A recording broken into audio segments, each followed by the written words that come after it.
Have you ever walked out of a test knowing you understood the material, but your grade just didn't reflect it? Well, today we're looking at a framework designed to fix that exact problem. It's called Universal Design for Learning, or UDL, and it's all about revolutionizing how we assess people, making sure tests actually measure what you know, not just how good you are at taking a test. So, let's start with something we all know, the classic timed written exam. It's the standard, right? The one-size-fits-all way of doing things. But you have to wonder, does that single method really work for every single person? Is it always the fairest or most effective way to see what somebody's learned? And that really gets to the heart of the issue. Just think back to a test you've taken. Was it purely a test of your knowledge, or did other things get in the way? You know, like a clock ticking down, a confusing layout, or that pressure to write a flawless essay in under an hour. That difference is exactly what we're digging into. And this is where we have to flip a common idea on its head. We tend to design things for the average student. But here's the thing, that person doesn't actually exist. Every single learner is different. An approach that's great for one person might be a huge obstacle for someone else. Okay, so if we're going to design better tests, we have to be crystal clear on what a test is even supposed to be measuring in the first place. And that brings us to a really important idea in assessment design. That idea is called the construct. The easiest way to think about it is like the bullseye on a target.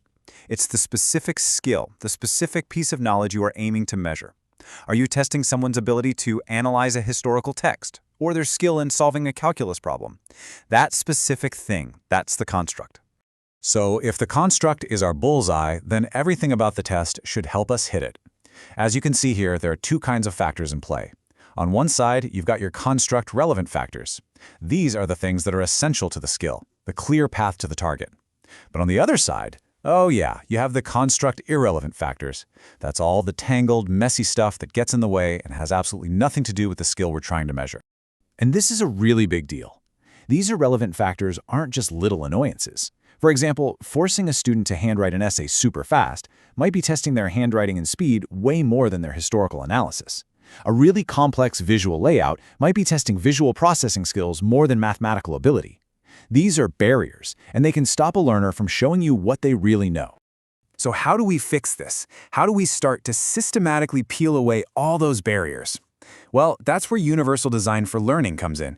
And it's not about making things easier, not at all. It's about making them clearer and more accessible for everyone.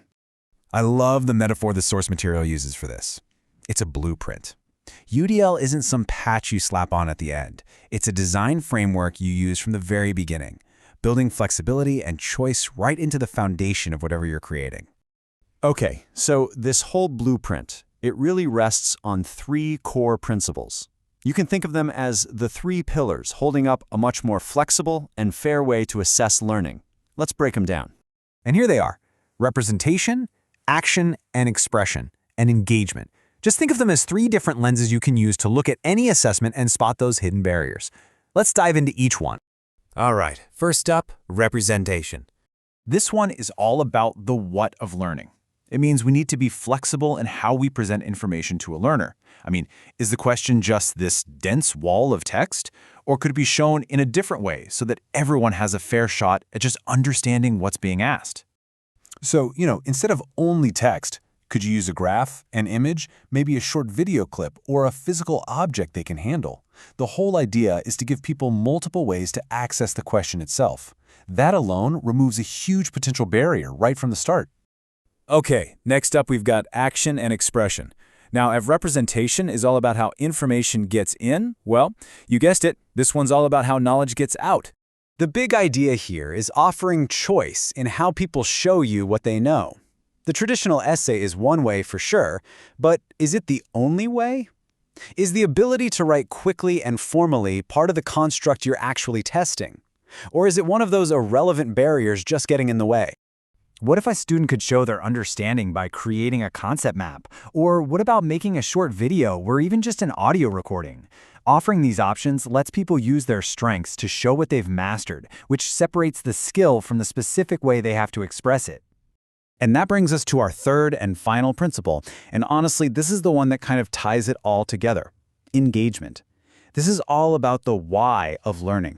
Because think about it. Engagement is all about a person's mindset. You could design the most perfect, flexible assessment in the world, but if a student is super anxious or totally disengaged or feels like the challenge is just impossible, their performance is going to suffer.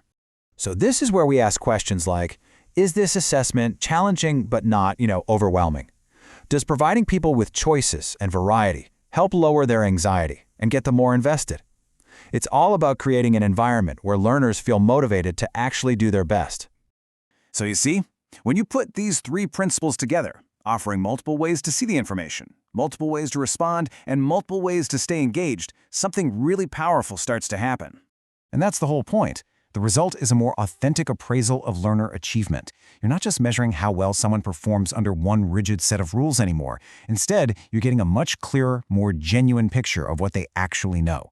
It's simply more accurate and, frankly, more fair. And that leaves us with this final thought. This isn't just about changing a few test questions here and there. It's about a bigger shift in how we measure learning, all to make sure that every single person has a chance to show us what they can truly do. It's a big challenge, for sure, but it's one that could unlock so much hidden potential.